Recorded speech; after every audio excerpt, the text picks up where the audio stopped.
Network TSPN. And now TSPN News with Tom Slavic. Comprehensive news because in today's world, you need more than just sound bites. TSPN streaming on the World Wide Web and now on demand at tspntv.com.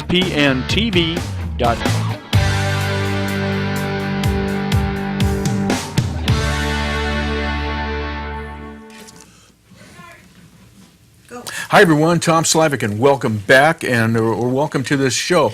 On our newscast last week, I have with me Al Lennox, and Al Lennox does a lot of things, American Legion, and one of his jobs is at the ambulance. All right, now. That's correct. I have a hard time keeping all your titles square, Al. Me too, Tom. Okay, so which hat do you have on now? Well, I have my Legion. I'm the post adjutant, and I take care of the business of the post.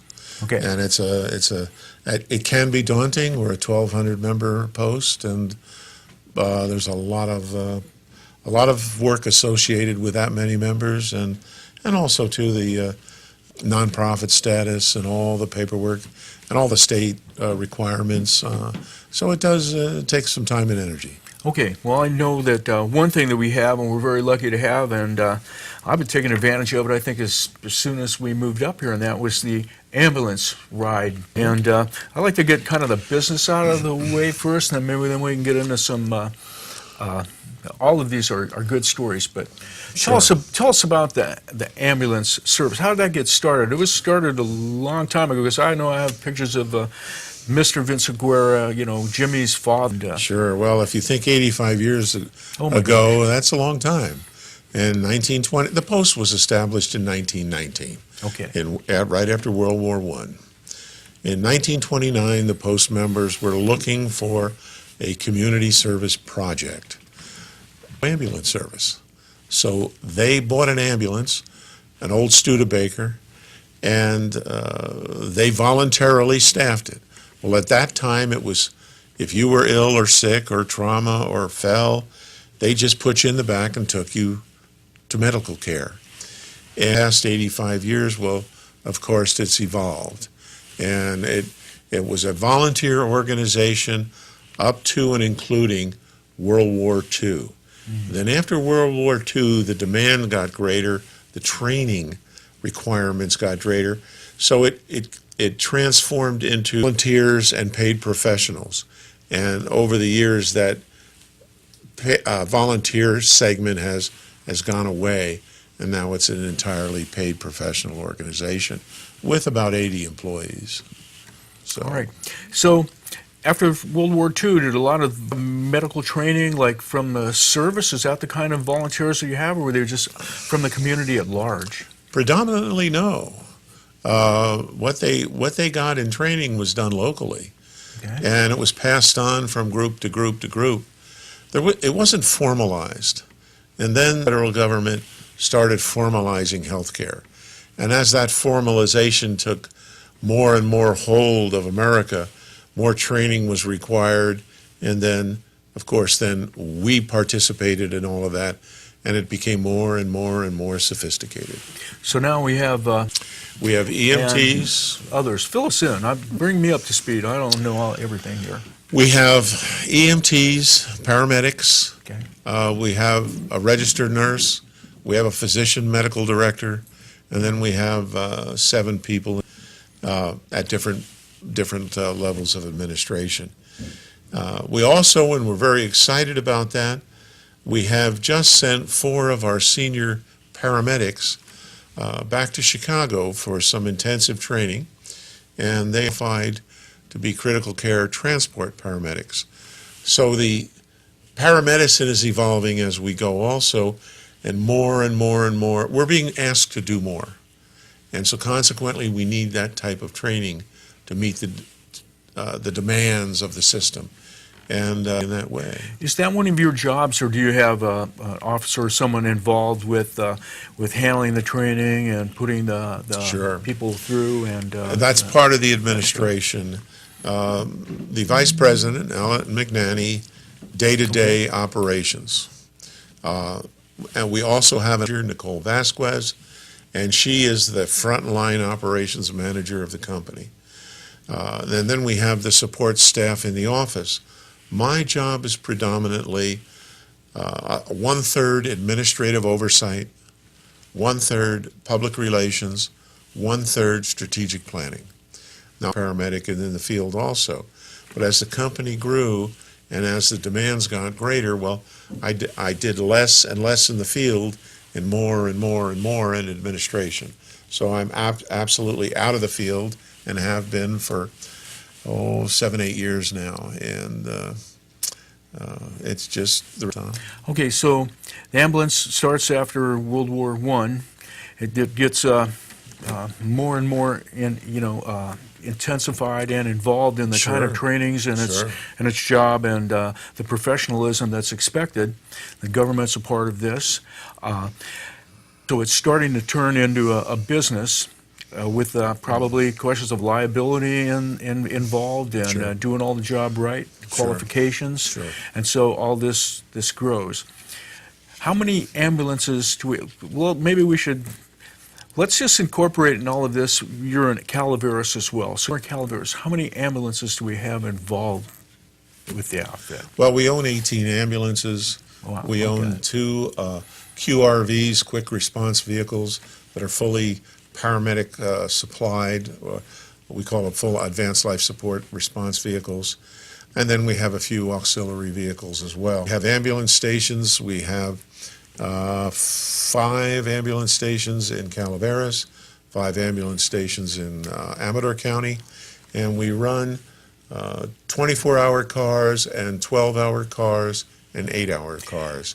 And they're called flex cars, Tom, because we have to meet the system, and the system changes. We certainly run a lot more cars in the middle of the day when people are out and active than we do when people are sleeping at night. Now, when you were saying cars, you mean ambulances? Ambulances. And cars, okay. Pardon me, I'll use that's that. all right. I'll use that. And so that's probably why it seems to me, We are. We're all over the county. In Amador County, we have a station in Pioneer, Plymouth, Ione. We have 2 cars here at Sutter Hill. We have a substation in Pine Grove. And oftentimes, not only are they there, but we have posting. System status management is what we call it, is very fluid.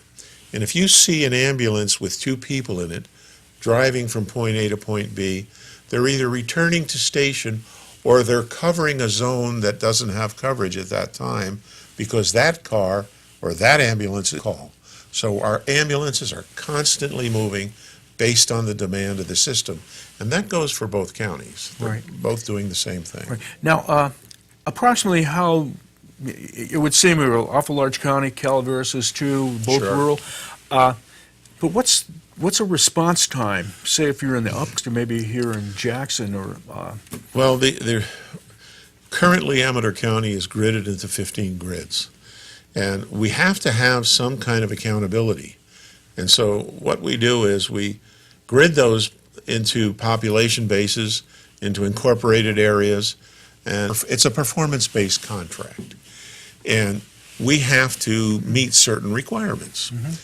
And one requirement is that on all Code 3 calls, lights and siren, our crews, from time of dispatch, have to be moving in an ambulance within 90 seconds. So our ambulances have to get out the door and rolling within 90 seconds. Then the second part of that equation is we have to be on scene within a specific parameter. In the incorporated areas, the Plymouth, the Ione, the Jackson Sutter Creek, we have 12 minutes, anywhere in those zones. Then to a certain degree, that's declared a suburban area, we have to be on scene within 20 minutes. And then if we get into rural areas, then it's another response time.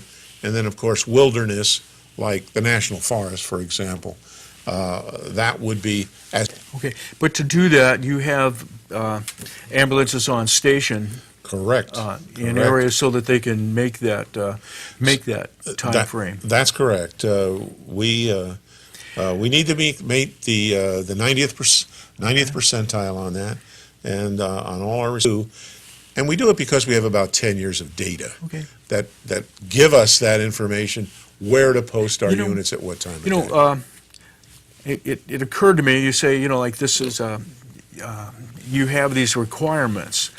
Who is it that gives you these requirement times? And come to think of it, how is it that you have a contract, Amador and Calaveras? How does that work? Well, it's a state organization and the EMS authority in Sacramento. Now, California is such a large state that one size doesn't fit all. Los Angeles County, they may do something entirely different than us. Each county must be administered by an EMS authority.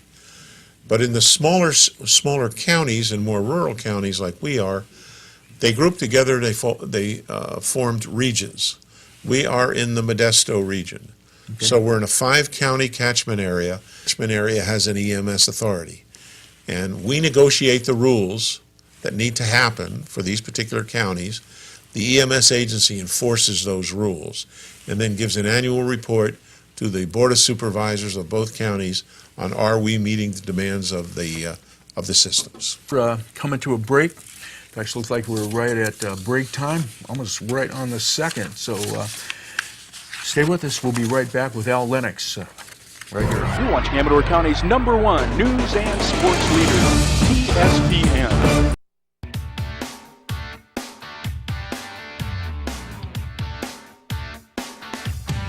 Hi, everyone, and welcome back. I'm with Al Lennox with American Legion Post 108, and we're talking about 108's ambulance service. And during the break, we were talking, I think the listeners here as well, you see an ambulance service that's all voluntary, and soon it seems the requirement, the expectations for people that are riding in it or whatever happens, it grows, gets regulated, and as you were saying, so many things are to be regulated today. But during the break, what's interesting is, wartime, where a lot of injuries and things like that happen, Sure. That's a kind of people, that's a lot of what you roll on, accidents, things like that, trauma. Sure. Tell us. Many of the things that we do today were learned and defined on the battlefield. Because in the battlefield, that's the ultimate trauma scenario, doing live battle.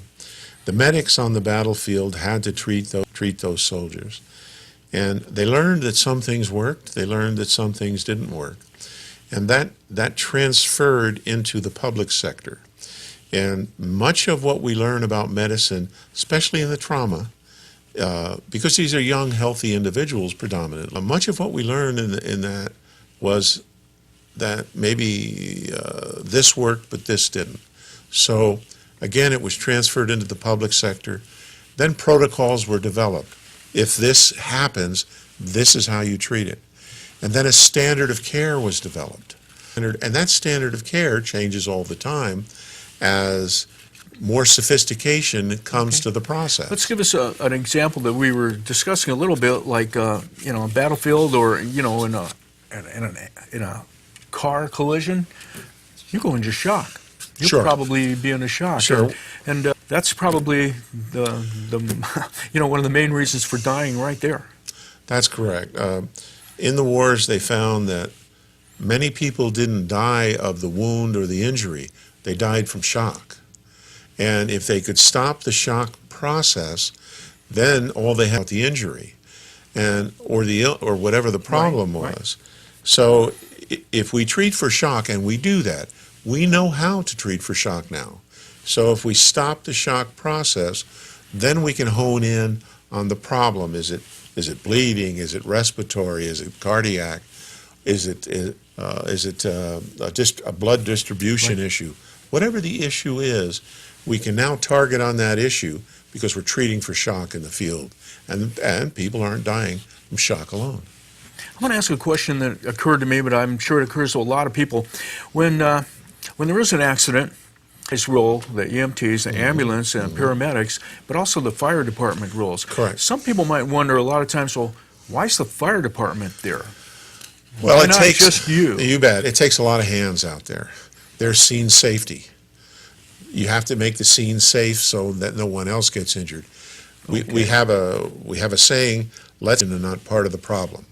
So we don't want anybody getting injured. So we have to set up a perimeter. Right. Then we have to identify. Let me stop 1 second here, You too, bet. because I don't want to leave them out. The police are there. Highway patrol is there. absolutely. And Shoot. you're getting, I think, what And you're we have talking about right now. You bet. Law enforcement, ambulance, EMS service, we all have succinct roles on scene that have been developed, and again, protocols established. But we all have a role of responsibility on that scene. And if you coordinate those events quickly, the benefit is to the patient. Because an hour, Tom, the definitive care for somebody that needs surgery from an accident, like a car accident, is to get that patient to the trauma surgeon within 1 hour.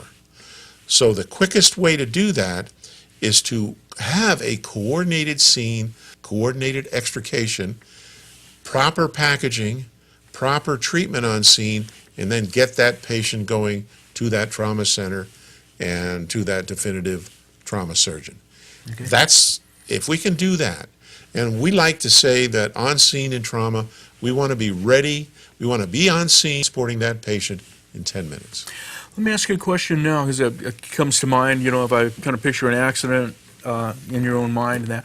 What is it that the EMTs and paramedics kind of can do and can't do while they're transporting a person or not? If it, real technical, but give it an idea. They just don't put you in the ambulance and drive away. Sure, right? there are so many responsibilities on scene. There's scene control, there's organizational control, there's jurisdictional control. Our predominant role is patient care, the actual care of that patient. And we need to intervene as quickly as possible. So we have to do a rapid assessment of that patient, intervene as quickly as possible, and prepare that patient for transport.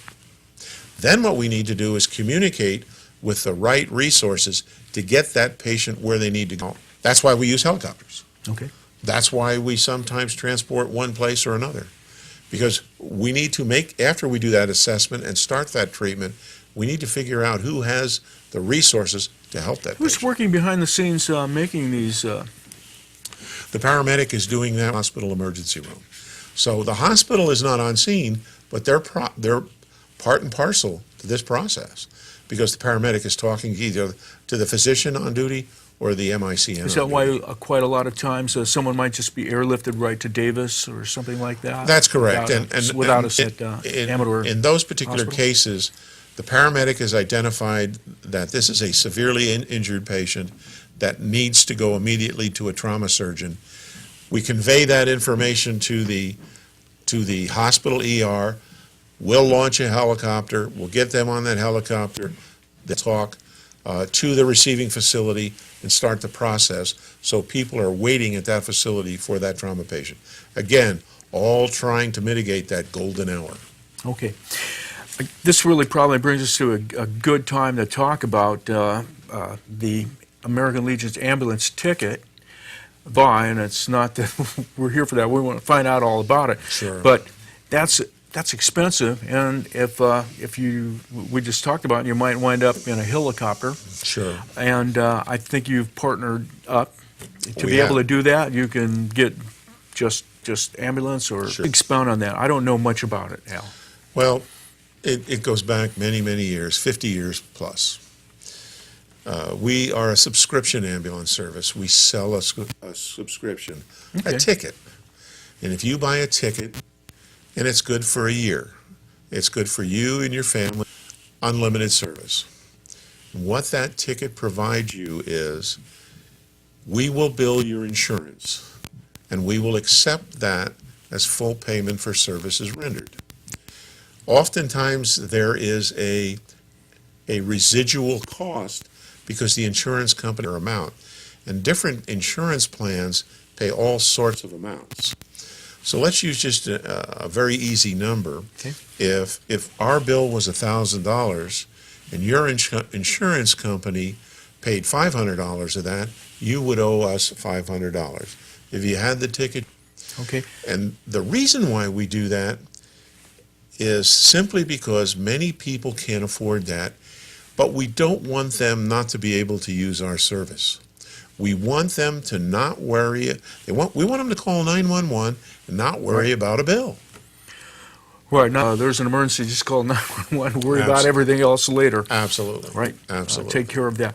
And I wanted to point out, I'm sure everyone gets it, but you just don't roll on people that have ambulance tickets. Oh, no. Right. My crew, That's just- right, my right. crew doesn't know it's ticket or not. Right. We respond to everybody that calls 911. Okay. That's done by the administrative staff way down the road. Right. So don't even think about that. Right. You don't have to have the ticket on you. We've got your name in the computer, and we'll take care of that. That's what it is to me. It's at its best. It's something you buy. It's not expensive, and you don't have to worry about it. What we don't want is the little, and I'll use this if I may, the little old lady driving her little old husband down the road who's having a heart attack. She's driving lickety-split down the road trying to get him to the when she doesn't have to. We want her to feel comfortable in calling 911, getting us there, and we'll start treatment right there. We'll start the treatment right there on scene, and then we'll continue that treatment all the way to the hospital. So not only are you getting there in a safe manner, but you're getting more rapid intervention on the problem because we want all these type of problems. Okay. Now, is the cost involved, say, where you wind up at a different hospital and it's not here local? How does that work with the ticket, Al? We will take you. We have a 60-mile radius. Okay. And that will include Sacramento, Stockton, and Modesto. So if you need to go to any one of those towns, those cities, Okay. You will be fully covered. You'll wind up there. It's the same coverage as 911, Tom. Okay. So the only issue is if we're taking you Bay Area or to Fresno or somewhere a great distance, we have a mileage charge beyond the 60 miles. All right. Sounds like a good time to take a break. We're going to take a break, and then we'll be back talking with Al Lennox with Post 108 here, right here in Amador County with the American. You're watching Amador County's local television network, TSPN.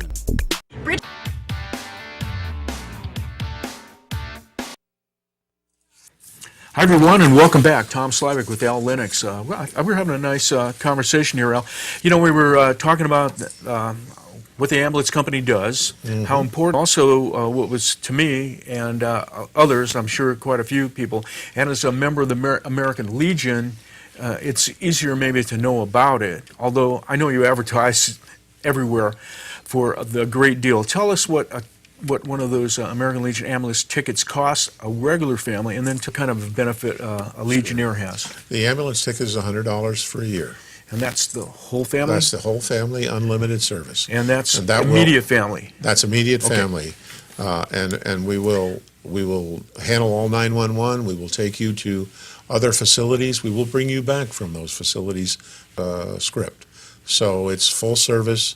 We want to make sure that no one is priced out of our service. And I'll even say this. There are families with extenuating circumstances that have someone, for example, with a chronic problem, a child or an adult. I'll just give them a ticket if they have those type of services. We just don't want anybody not to be able to have the proper care in the community. I'd like to go back, if I could, Sure. for just one other thing. When we were talking about roles and responsibility, two very important factors. You see law enforcement, you see fire, you see the ambulance, but the two dispatch centers Right. that work behind the scenes to control those resources are critical.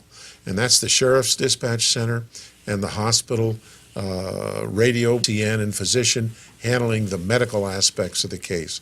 So without those two, that, again, we're very visible, but they're the unheralded heroes behind the scenes that are really making things happen. And I didn't want to forget them. Okay. Now, Now we have a different, that's brand new. okay. 2-3 years ago, we decided that, boy, helicopter rides are very expensive too. And how can we incorporate that into our subscription program? So we got together with the three air ambulance services that serve our area, PHI, REACH, and we said, boy, if we can have one ticket for you and all three ambulance services and for the ambulance company. Now, it had to be all three because we have three ambulances, air ambulances that provide Right. service to this community.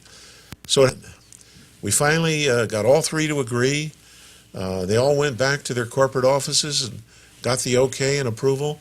And now we have, starting the 1st of October, we have a group ambulance ticket that covers not only the ground ambulance, but the air portion also. So Nancy is covered here in Amador or Calaveras counties. Okay. I have a feeling that probably both yourself and the ambulance companies, it's probably close, but I would think you're getting a pretty, a good deal. Probably more than a good deal. I guess I'm trying to say is you've probably eaten some of that. Yeah, And taking some risk on your own, but providing that benefit. but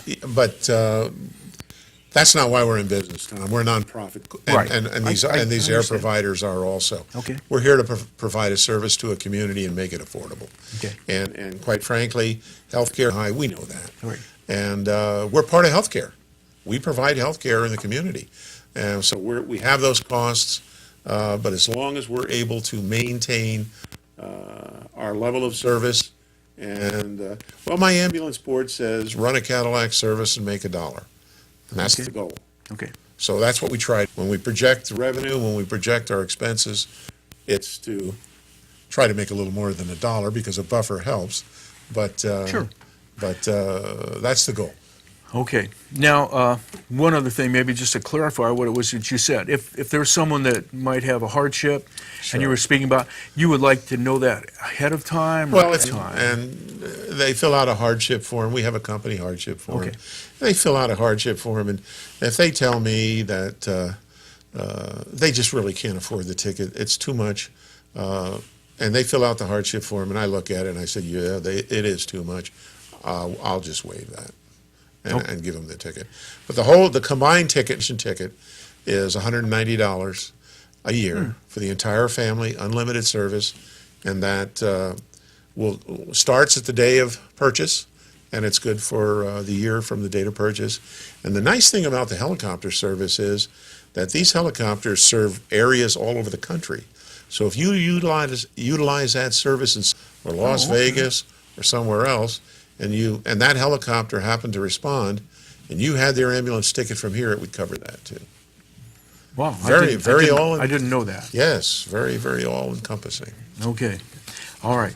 So we have that, and why don't we move from here on to some other things that you really near and dear to your heart, and that's like let's talk about the children and youth, and some of them, maybe it's children, but some of them are, I happen to know, like, I don't quite call them children, but high school students Sure, and the, sure. Well, they're still children and right. youth. Yes. And The American tell Le- us about what the American Legion The does American there. Legion has that try to build character and teamwork and a recognition of American values and an understanding of American history.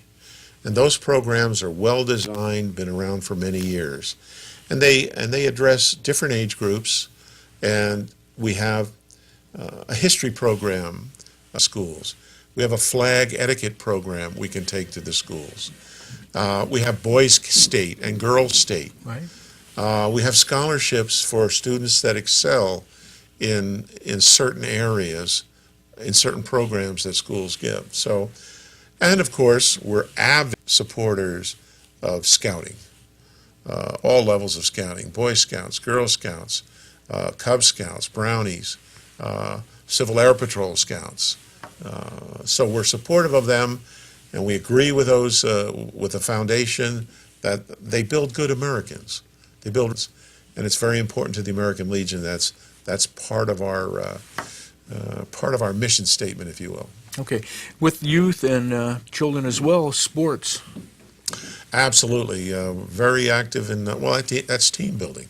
Right. And so, I think some people take a while maybe to realize, as myself, of like how much I really learned from sports, playing And in you didn't- sports, teamwork. I had no idea that's what we were learning exactly right. at all. Exactly right. You learn that you can't do it all, that you need the support of your teammates, Right.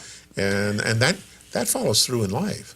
Teamwork is of any organization. I forget, it was something that happened with Sue and I. We were talking, and it was like, well, that didn't work out, and that didn't work out. And I kind of said, like, well, Sue, like, in sports, you play baseball, like, well, you got 150-something game, whatever, and, you don't hit a home run. You got more times.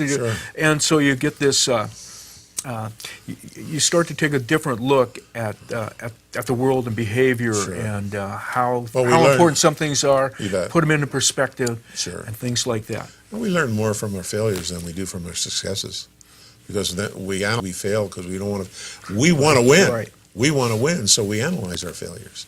So we learn more from that. But the team concept. And then we want the children, to grow up and understand the great country they live in, and the great history this country has, and its place in the world.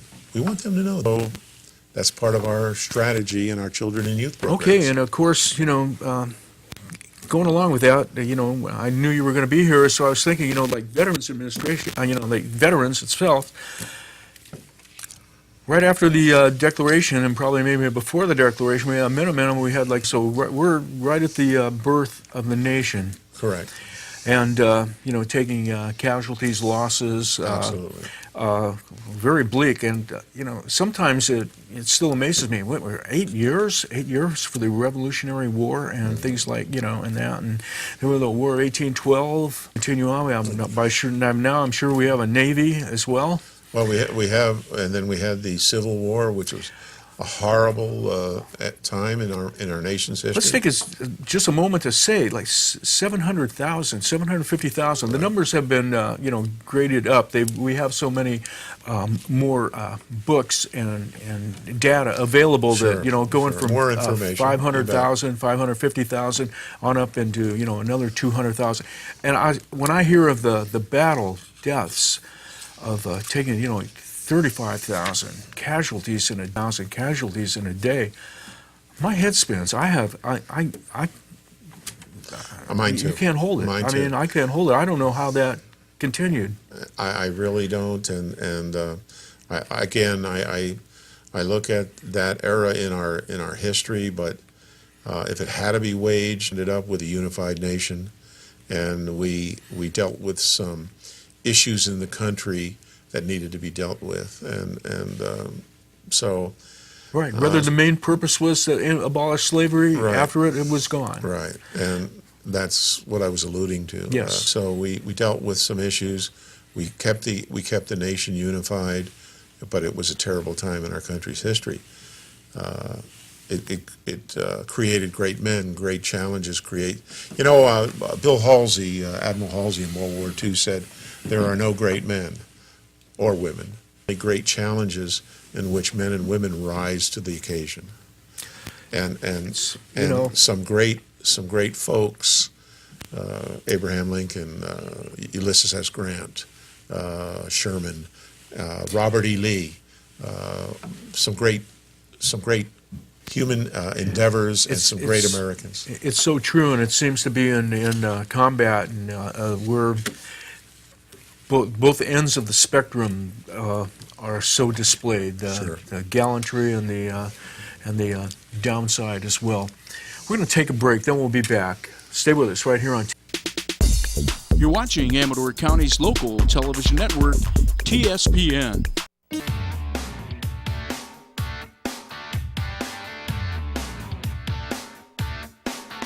Hi, everyone, and welcome back. I'm speaking with Al Lennox of American Legion Post 108.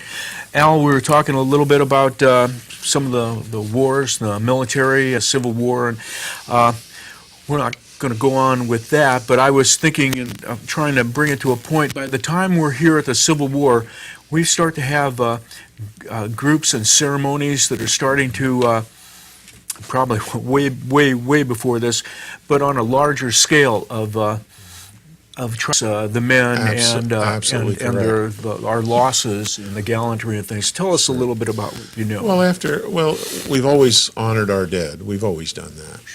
Even in the Revolutionary War and the War of 1812 and you couldn't keep a military. You couldn't keep a military if you didn't. The Maine, if you'll remember that from the War of 1812, and the folks in the Boxer Rebellion in China are just at the turn of the century. But after the Civil War was such a large conflagration that there were military cemeteries all over the dead. Well, right after the Civil War, the widows of the fallen decided they should start decorating, just putting flowers on all military cemeteries throughout the country.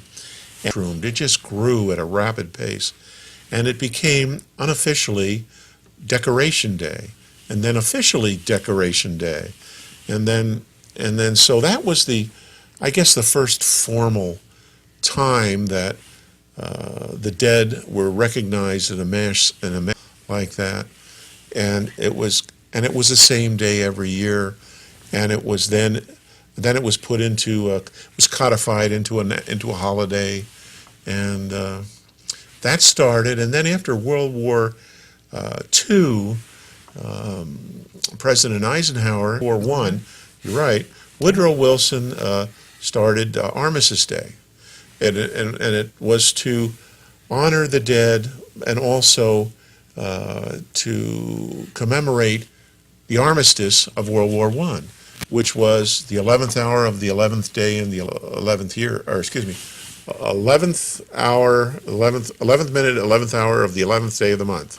And so I have to tell you that the audience, that I said, oh, we have Veterans Day coming up. Al, what day is that? And 11, you just told 11, me, 11. And I said, I'll never forget that. hour of the 11th day of the 11th month. All right.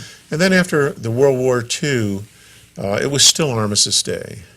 And President Eisenhower was approached, and it became a formalized national holiday, and it was changed from Armistice Day to Veterans Day. All right. That's what we recognize today is Veterans Day. Now, we have two holidays Right. with two kind of specific focuses. Memorial Day in May every year. It is to memorialize our fallen comrades, our dead, to Right. never forget them. This, in a subtle way, does that, but it also is an honorarium to those who survived and those who served in the military. So it's kind of a day of celebration, but we don't forget. Absolutely, the cost of that celebration is quite high. So Veterans Day is a huge day. It's one of the two main days of the year to a veteran, and I believe that every veteran feels that way. I can say that with little hesitation. So naturally here, we're gonna, and we do every year, we're gonna celebrate Veterans Day in Amador County. All right, back in the old days, we used to have those of the Rock, and I'm going to definitely have to put some of those old ones up on YouTube Sure. and stuff. But we had moved the celebration. American Legion Post, when it changed, we have just a great venue there. Right. Just a wonderful venue. Right. We have on Memorial Day, we have it at our Memorial Park, and it just works out very well, as you well know. Now on Veterans Day, we've added a new segment to it, and was kind of All right. the city of Jackson, the American Legion, and the city of Jackson got together and said, we want a parade, and we do now we do every year a Veterans Day parade. We get more and more folks participating. We have bands, we have venues that come in, we have horses, we have everything for the family to come and watch a good parade and to honor our veterans. And so the Veterans Day parade is at 10 o'clock on Veterans Day, which is next Tuesday, the 11th. And then it's again sponsored by the American Legion, the city of Jackson, and the American Legion Riders kind of coordinate. But not to forget something very important afterwards. Our auxiliary. Now, after the parade, we have a free luncheon for the community at the American from 11 to 3, and it's sponsored by the American Legion, and the American Legion Auxiliary is our host. Okay. Tell us, who's the American Legion Auxiliary? The American Legion Auxiliary are the women spouses of American Legion, Okay. Legionnaires. So if my wife is an American Legion Auxiliary member, I am a Legionnaire. She's a member. Okay. And they are, without a doubt, the rock of the organization. The ladies are. Without them, things don't happen. Okay. Now I haven't looked celebrating on the 11th. Yes, we are. Yes, Okay. we are. Great. Great. So 10 o'clock, the parade in Jackson, and come on over to the Legion Hall and have a nice buffet luncheon.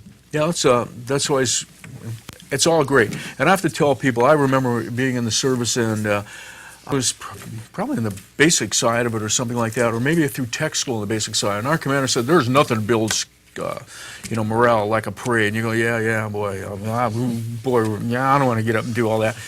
But when you march in that parade and boy. you come back and you see that and your buttons want Yeah. it is absolutely right. And one thing, too, Absolutely you don't correct. want to be the person out of step, do you? No, Al, I couldn't be out of step. I was the squadron guide on. Oh, there you go. They had to follow you. Right. I believe that, Tom. Okay. All right. And that was wonderful. Okay, now about the American Legion that's helping put this on. We have the picture back here. Susie, maybe zoom in a little bit here on the American Legion Riders, and they play my hat's really off to these guys, especially when they do the funerals. Oh, absolutely. Well, that's our honor guard. We're members of our honor guard. Okay. But the American Legion has an honor guard, and we feel very, very strongly that every veteran's family that so desires that they should get a military funeral, and that's what we do. And we have a pool of about 25 veterans and sons of the American Legion, and they are available to do the graveside or do a memorial service, and they do an outstanding job. And many are Okay. And to me, of course, you're preaching to the choir there. My father was in the service, and his funeral had the flag ceremony and things like that, and it's Well, it helps. adds so much to the absolutely, and it helps the meaning to a person's life to memorialize that part. And To a lot of people, bet. that's almost one of the largest commitments that they have ever made. to fold that flag and then hand it to the wife, to the widow or the son, the daughter, and thank them for the service of the veteran. I think they never forget. I think about it. I'm not sure if everyone does or whatever, but I think so much of our country, because I feel like it's the environment for our families, for our churches, for all our sports, for everything. That's America. It's it's That's America. land we're on, the air we breathe, and without it, other stuff could be very tough. You bet. Very And, tough. you look at the and rest for of the- those of us who have been there, have seen different parts of the world, and obviously not every part of the world is a really tough place, but quite a lot of them where we wind up at. Yeah, we're not there for if there's no reason, Tom. No, we don't. Yeah, you have to take a leave to get there for that. You bet. Okay. You bet. Okay, so we have some more time, Al. It looks like we have about 5 minutes. Okay. We talked about. Is there anything that we might need to talk about? That we talked about the parade. Maybe we could invite people there once again.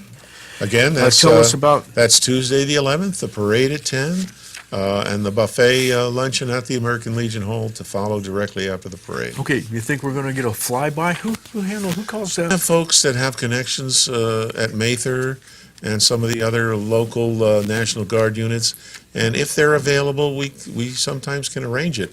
And we've had several, and they've been outstanding, and they've really enjoyed them. So Sure. we're working on that, Tom. It's funny you should mention that. Okay, and the parade, it just gets better and better every year, and it gets better with your help, your participation. To people, who would they contact if they want to come in? Can a family come on in and Hey, look, you know, if they and- want to walk in the parade, they're more than. We're very informal about that. We'll have a band.